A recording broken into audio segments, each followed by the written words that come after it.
அன்பே சிவம் மனமே குரு என்றுணர்த்திய குருவே போற்றி. சத்தும் சித்தும் எதுவென்று உணர்த்திய குருவே போற்றி.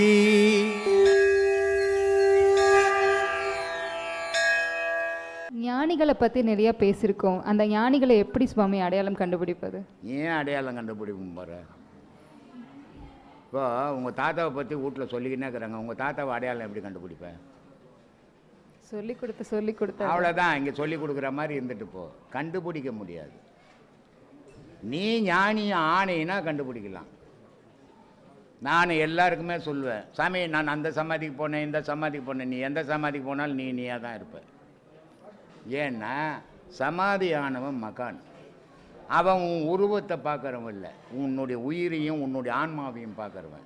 அந்த வழி தெரிஞ்சு போனீங்கன்னா அவனுடைய ஆசீர்வாதம் உனக்கு கிடைக்கும். அந்த வழி தெரியாத நீ கோயிலுக்கு போகிற மாதிரி அங்கேயும் போனீங்கன்னா நீ இருக்கிற மாதிரி தான் இருப்ப. அதனால் ஞானியை பற்றி அறியணுன்னா நீ ஞானி ஆணையினா அறியலாம். நீ அஞ்ஞானியாக இருக்கிற வரைக்கும் ஞானியை பற்றி அறிய முடியாது. புரியுதா? மேலேயே இருக்குது, கடவுள் மேலே வரமாட்டேங்குது. அதனால் சிவவாய்க்கர் சொல்கிறாரு, இது எப்படி மயங்குறோம் நம்ம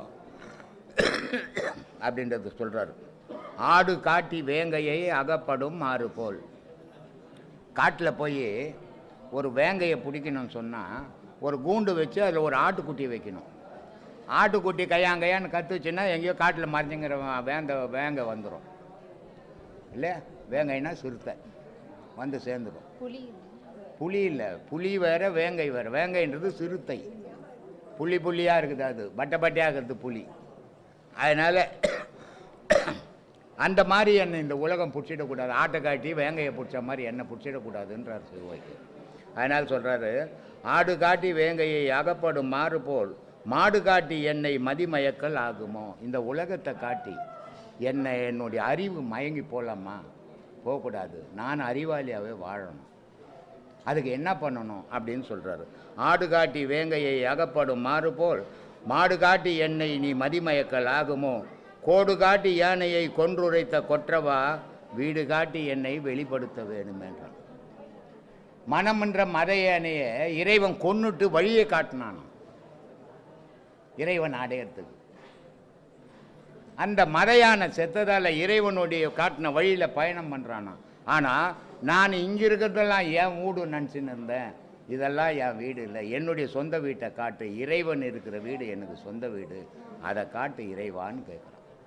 அப்போது இந்த மனிதனுடைய மனம் உலகத்து மேலே தாவும் போது இறைவனை மறந்துடுறான், அவனுடைய சொந்த வீட்டை மறந்துடுறான் இல்லையா? அதனால் அதை போகணும். சொல்கிறான், தூய்மை தூய்மை என்று அவர் கேட்டார். தீட்டு தீட்டுன்னு சொல்கிறாங்களேன்ட்டு.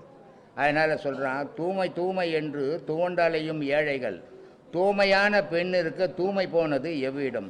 ஆமை போல் மூழ்கி வந்து அநேக வேதம் ஓதுறி தூய்மையும் திரண்டு உருண்டு சொற்குருக்கள் ஆச்சே. ஒரு பொம்பளையை என் கூட என் பொண்டாட்டியை வச்சுக்கின்னு ஐயோ அது தீட்டுங்க இது தீட்டுங்கன்னுட்டு எப்படி? ஆமை தண்ணியில் முழுகிற மாதிரி பொண்டாட்டிக்கிட்ட மொழி வந்து நான் தான் மந்திரம் சொல்லின்னு இருக்கிறேன். அப்புறம் தீட்டு எங்கே போவோம் இல்லையா? இதெல்லாம் ஏமாத்துற விஷயம் இல்லை. இதனால தான் இப்படி எல்லாமா பேசிக்கிறேன் நான். அதனால் தீட்டுன்ற பொருள் உடல். ஆன்மா தீட்டு கிடையாது, உயிர் தீட்டு கிடையாது, ஜீவன் தீட்டு கிடையாது.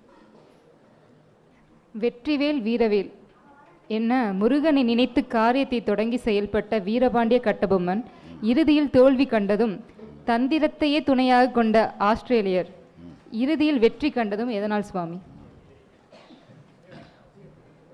உலக விஷயம், ஆங்கிலேயர். உலக விஷயம்ன்றது வேறு, தெய்வ விஷயம்ன்றது வேறு. தெய்வத்தை கும்பிட்றதால உனக்கு மரணம் வராமல் இருக்காது. ஆங்கிலேயர் இங்கே வரும்போது அவன் அணுகுண்டு எடுத்துன்னு வந்தான். நீ இவ்வளோண்டு கத்தியை வச்சுக்கணும் டப்ப டப்ப டப்பா நீனா அவன் டும்மு டும்முன்னு சுட்டுட்டு போட்டான். அதுக்கு கடவுள் வந்து முன்னாடி நிற்க மாட்டார், சுடு நான் நிற்கிறேன் நீட்டு. அதனால் கடவுள் வழிபாடுன்றது வேறுமா, நம்ம உலக வாழ்வுன்றது ஒரு வேறு. இடம் பிடிக்கிறதுக்காக வந்தவன் வெள்ளைக்காரன். அதனால் இந்த மன்னரங்கள்லாம் சேர்ந்து ஒன்று சேர்ந்து வாழலை. ஒருத்தனை இவனுங்களே காட்டி கொடுத்துக்கினானுங்க. எட்டையப்பன் யார்? கட்டபொம்மனை காட்டி கொடுத்துருவேன் இல்லையா? இப்படி தமிழ்நாட்டில் வாழ்ந்த மன்னர்கள்லாம் ஒருத்தன் எதிர்த்தான், ஒருத்தன் காட்டி கொடுத்தான். நவாப்பு என்ன பண்ணான்? காட்டி கொடுத்தான். அப்போது இப்படி காட்டி கொடுக்கும்போது எதிரிக்கு வசமாக மாட்டிக்கிச்சு. இதுக்கும் கடவுள் வழிபாட்டுக்கும் சம்மந்தமே கிடையாது. இதை வந்து கடவுள் வழிபாட்டில் சேர்க்கக்கூடாது. சேர்த்தோம்னா நம்ம அறியாமையில் இருக்கிறோன்னு அர்த்தம். அதனால் கடவுள் வழிபாட்டை கடவுளை கும்பிட்டுட்டா நான் சாக்க மாட்டேன். கடவுளை கும்பிட்டா இப்போ இந்த கிரிக்கெட் விளையாடுறாங்க தெரியுமா? தெரியும். எல்லாரும் சேர்ந்து இந்தியா ஃபுல்லாக பூஜை பண்ணாங்க, இந்தியா ஜெயிக்கணும்னு. இவங்க பண்ணதால் அவங்க இந்தியா தோற்று போச்சு. அதனால் இந்த பூஜையெல்லாம் பண்ணுறது என்கிட்ட வருவாங்க, சாமி எனக்கு வீசிங் இருக்குது, நான் இங்கே வந்தால் சரியாக போடுமா, வராதுன்றது. ஏன்னா அவன் கடவுளை தேடணும்னு வரல, அவன் உடம்பு நல்லாகணும்னு வர. அதுக்கு டாக்டர் இருக்கிறார். போ கடவுளை தேடணும்னு வீசிங் இருக்குதோ குஷ்ரோகி இருக்குதோ எது இருக்குதோ, நான் கடவுளை தேடணுங்கன்னு வந்தீங்கன்னா எல்லாம் சரியாக போகும். அது மாதிரி இது வந்து வெற்றி தோல்வி. இப்போ நீ உனக்கு கடவுள் வழிபாடு பண்ணி நீ ஜெயிச்சின்னா அவன் கடவுள் வழிபாடு பண்ணி அவன் ஜெயிக்க மாட்டானா? அதனால் இதெல்லாம் சும்மா ஊர் மேட்சுக்க காட்டுற விஷயங்கள். நிஜ வாழ்வுன்றது வேறு. அதனால் வெற்றி தோல்வி வந்து மக்களோட போகிறது.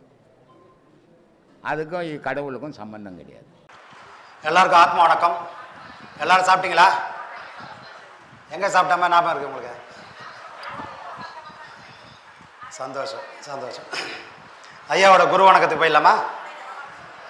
மனம் மனத்தினில் ஒடுங்கி நம் மாயையெல்லாம் நீக்கி தூய ஒளி கிளம்பி நம் துன்பமெல்லாம் தீர்த்து தாயை காட்டி தந்தையுடன் சேரவும் அருள் புரிய வேண்டும் எல்லாம் வல்ல ஷட்குருநாதர் பிரம்மஸ்ரீ நித்யானந்த சுவாமிகள் மலரடிகள் சரணம் சரணம் சரணம்.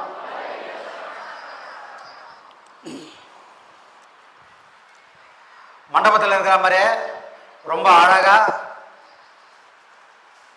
நம்ம ஓவியர் ராஜீவ் சார் ரொம்ப சிறப்பாக கொண்டு வந்திருக்கிறாரு. ஒவ்வொரு விஷயத்தையும் பார்த்து பார்த்து இப்போ பார்க்குற எல்லாருக்குமே மண்டபத்தில் இருக்கிற மாதிரி தான் ஒரு ஃபீல் வரும். ஆல்ரெடி போன மாதம் ஐயா வந்துட்டார், இப்போ மண்டபமும் வந்துச்சு.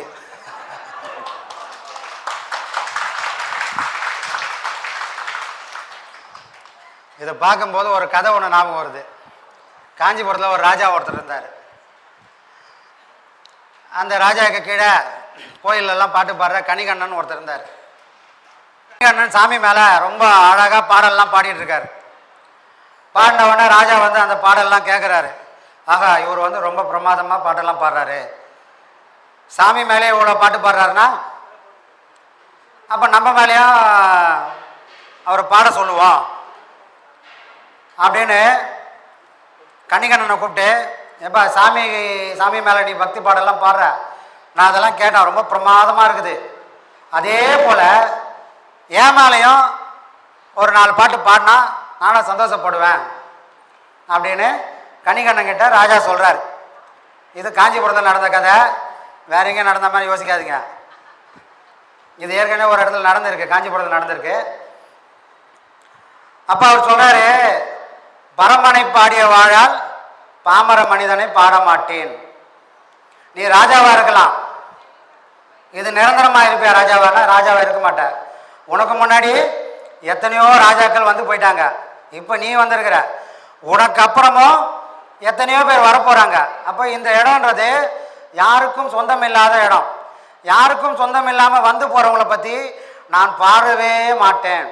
எப்பவுமே ஒரே ஒரு ராஜா இந்த உலகத்தை ஆள்றான், அவனை மட்டும்தான் நான் பாடுவேன், வேற யாரையும் நான் பாடவே மாட்டேன்னு கணிகண்ணன் சொல்கிறார். இது பக்தியோட உச்சம், அந்த ஞானத்தோட உச்சம். ஆனால் ராஜாவுக்கு புரியுமா? இவ்வளோ பெரிய அரசை கூப்பிட்டு பாடுறான்னா பாட மாட்டேற, நாளையிலேருந்து இந்த காஞ்சிபுரம் எல்லையிலே நீ இருக்கக்கூடாது, காஞ்சிபுரம் எல்லையை விட்டு வெளியே போ அப்படி என்ன பண்ணுறாரு, கணிகண்ணனை துரத்தி விட்டுறாரு. கணிகண்ணனை கிளம்புறான். கணிகண்ணன் கிளம்புனோன்னா அவரோட குரு என்ன பண்ணுறாரு, திருமேசை ஆழ்வார், அவர் என்ன பண்ணுறாரு, என் சீடனே போகிறான், எனக்கு என்ன இங்கே வேலை, அவரும் கிளம்புறாரு. அவர் கிளம்பும்போது என்ன பண்ணுறாரு, பெருமாள்கிட்ட சொல்கிறார், யோ என் சீடன் போகிறான்னு நான் கிளம்புறேன், உனக்கு இங்கே என்ன வேலை, நீ ஏன் கிளம்பி என் கூட வா அப்படி என்ன பண்ணுறாரு, பெருமாளையை கூப்பிட்டு அவரும் கிளம்பிடுறாரு. அப்புறம் காஞ்சிபுரம் என்ன வருது, மழை இல்லை, எல்லாம் தரிசா போச்சு, விவசாயம் இல்லை, பஞ்சம் பட்டினி தலைவரிச்சாடுது. அப்போ அப்போதான் ஒரு உண்மை புரியுது. 1000 தவறு செய்கிற ஊரில் இருக்கலாம், ஆனால் அந்த ஊரில் நல்லவங்கன்னு யாருன்னா இல்லைன்னு சொன்னால் அந்த ஊர் மனிதன் வாழக்கூடிய பக்குவம் இல்லாமல் ஒரு சுடுகாடாக மாறும். அப்போ இது வரைக்கும் இருந்தவங்க இப்போ யாரும் இல்லாமல் போனாங்கன்னா கணிகண்ணன் இல்லை, திருமலை ஆழ்வார் இல்லை. போய் அவங்களெல்லாம் கூப்பிட்டான்னு ராஜா கிளம்புறாரு. எப்பா நான் செஞ்சதெல்லாம் தப்பு தான், நான் தெரியாமல் செஞ்சுட்டேன், ஆணவத்தில் செஞ்சுட்டேன், மன்னன்ற இதில் செஞ்சுட்டேன், அதெல்லாம் மறந்துடுங்க, என்னை மன்னிச்சு இந்த மக்களுக்காகவாது நீங்கள் திரும்ப வாங்க அப்படின்னு நம்ம மன்னன் கூப்பிட்றாரு. இப்போ என்ன பண்ணுறாரு, கணிகண்ணன் வராரு. கணிகண்ணன் வந்தவொடனே திருமசை ஆழ்வாரம் வராரு. இவங்க 2 பேர் வந்தவொடனே பெருமாள் அங்கே இருப்பாரா? பெருமாளை நீங்கள் போகிற இடத்துல திரும்பி பழைய இடத்துக்கே வந்துட்டார். அதை போல் முதல்ல நம்மளை அமுச்சு விட்டாங்க. நம்மெல்லாம் போன பிறகு எனக்கு என்னடா அங்கே வேலை, நம்ம குருநாதரம் வந்துட்டார். எங்கே போனாலும் சீடர்கள் எங்கே இருக்கிறாங்களோ குரு அங்கே இருப்பார். சீடர்கள் இல்லாத இடத்துல அவர் இருக்க மாட்டார். ஏன்னா மற்ற எல்லாமே மண், செங்கல், சிமெண்ட்டு வச்சிங்கன்னா கலவை மட்டும்தான் அங்கே இருக்குது. அதுக்கு உயிரோட்டமாக கொடுக்கணும்னா அந்த உயிராக இருக்க வேண்டியவர் குருநாதர் மட்டும்தான். குருநாதரோட உயிர் எங்கே இருக்குன்னா ஒவ்வொரு சீடருடைய மனசில் இருக்குது. ஆத்மார்த்தமாக குருவே தெய்வம், அந்த கலை என்னை காப்பாற்றோன்னு யாரெல்லாம் நினைக்கிறாங்களோ அந்த உள்ளத்துலலாம் குருநாதர் இருக்கிறாரு. அந்த உள்ளங்கள்லாம் எங்கே இருக்குதோ அங்கெல்லாம் குருநாதரும் கூடவே கிளம்பி வந்துடுவார். அப்படி தான் இப்போ வந்து உக்காண்டிருக்காரு. சரிங்களா?